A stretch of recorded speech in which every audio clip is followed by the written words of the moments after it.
We often think of siblings as our first friends, right? A built-in support system that's supposed to be there for life. But what happens when that relationship isn't a safe haven? What if it's a stage for really toxic dynamics? Today, we're going to take a deep dive into the complex and often hidden world of narcissistic abuse between siblings, and we'll use a psychological lens to really understand the impact it has. So, right off the bat, let's get clear on the difference. A healthy sibling bond, that's all about mutual support, companionship, and respecting each other as individuals. But when a narcissist is in the picture, that all goes out the window.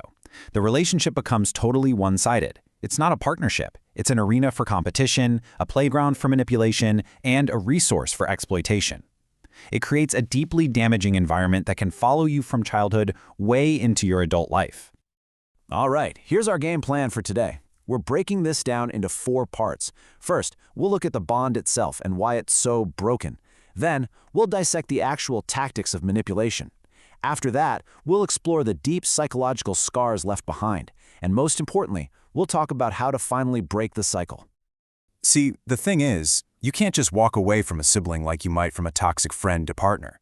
This bond has been forged over decades. It's built on shared history, inside jokes, and crucially, intense family pressure to keep those ties, no matter what it costs you emotionally. That's what makes this dynamic so uniquely difficult to escape. And this is really the heart of the matter. The relationship is purely instrumental. For a narcissistic sibling, you're not a person with your own thoughts and feelings. You're an object. You're a resource that makes them look good, a pawn in their drama, or maybe worst of all, a rival that they have to outshine no matter what. And this phrase, this is the trap. This is the glue that holds so many people in these painful situations.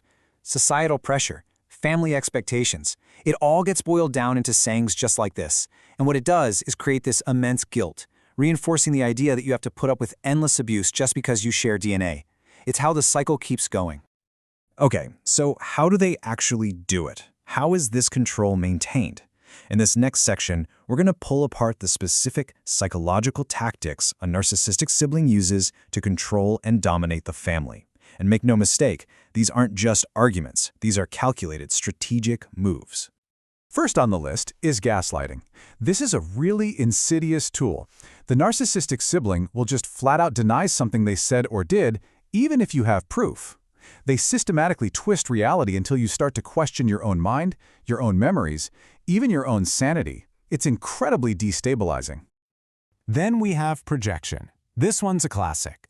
The narcissist takes all of their own ugly traits, their selfishness, their jealousy, their total lack of empathy, and they pin it all on their sibling. It's a way to deflect all blame and paint you, their target, as the real problem. Next up is triangulation, and this tactic is particularly destructive. This is where the narcissist pulls other people into the drama, parents, other siblings, even family friends, to create alliances against you. By spreading lies and twisting stories, they isolate you, make you look like the crazy one, and completely control the family narrative. So what does this actually look like day to day? Well, it's things like constant competition, where any success you have is seen as a threat to them. It's a complete disregard for your personal boundaries. It's the constant devaluing of your needs, where your feelings are met with sarcasm or just plain indifference. And it's emotional exploitation, always taking, asking for favors, but never giving anything back. You've probably heard this one, or something like it. This is a classic move to rewrite history. By planting this idea of favoritism, the narcissist creates drama and division, and they get to position themselves as the victim. It's a really powerful way to control the past, to manipulate the present. All right, we've talked about the what and the how. Now let's talk about the consequences. This section is all about the deep, often invisible wounds that are left behind after years, sometimes decades, of this kind of chronic psychological abuse. So what is the actual fallout here? How does growing up in this constant emotional battleground really shape a person? How does it affect how they see themselves and their ability to have healthy relationships later on? Well, the effects are profound and they are definitely far-reaching. The long-term damage is it's severe. When you grow up with constant criticism, you often internalize it, leading to a really distorted self-image where you believe you're just not good enough. It breeds chronic trust issues, making it hard to feel safe with anyone. It can also create patterns of codependency, where you feel responsible for everyone else's emotions. And maybe the most dangerous part? It normalizes toxic behavior. setting you up to accept similar dynamics in future relationships. A huge piece of the puzzle here is something called cognitive dissonance. See, the narcissist isn't awful 100% of the time. They'll throw in these little moments of kindness or charm. This creates a powerful mental conflict for the victim.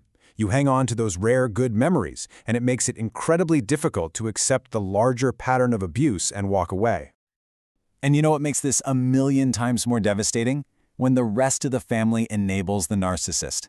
The victim is often made into the scapegoat, the one who's blamed for all the family's problems. By backing up the abuser's story, the family is actively participating in the abuse, and that leaves the victim feeling completely alone and invalidated. This kind of thinking is a massive roadblock to healing. Society has a tendency to just brush off serious sibling abuse as normal rivalry, but minimizing it like this is so harmful. It stops victims from even realizing how serious their experience was, from validating their own pain, and from getting the help they really, really need. But, and this is a very important but, there is a way forward. Our final section is all about actionable steps for recovery. It's about moving out of that victim role and into a place of personal power and healing. The path to healing really starts with 4 critical steps. The first, and honestly the most important, is to recognize the dynamic for what it is: abuse.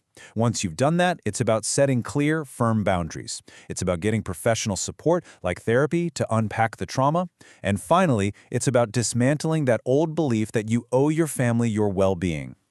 Now this can be the hardest step of all. But sometimes, to protect your own mental health, you have to limit your communication, that's low contact, or even cut it off completely, which is no contact. And I want to be clear, this isn't an act of cruelty. It's a radical act of self-preservation. And that brings us to our final, most crucial takeaway. Your mental and emotional health is not up for negotiation. Choosing your own well-being over a toxic family obligation isn't selfish, it's essential. The real question isn't just how you survive a narcissistic sibling, but how you build a life where you can finally, truly thrive, completely free from their shadow.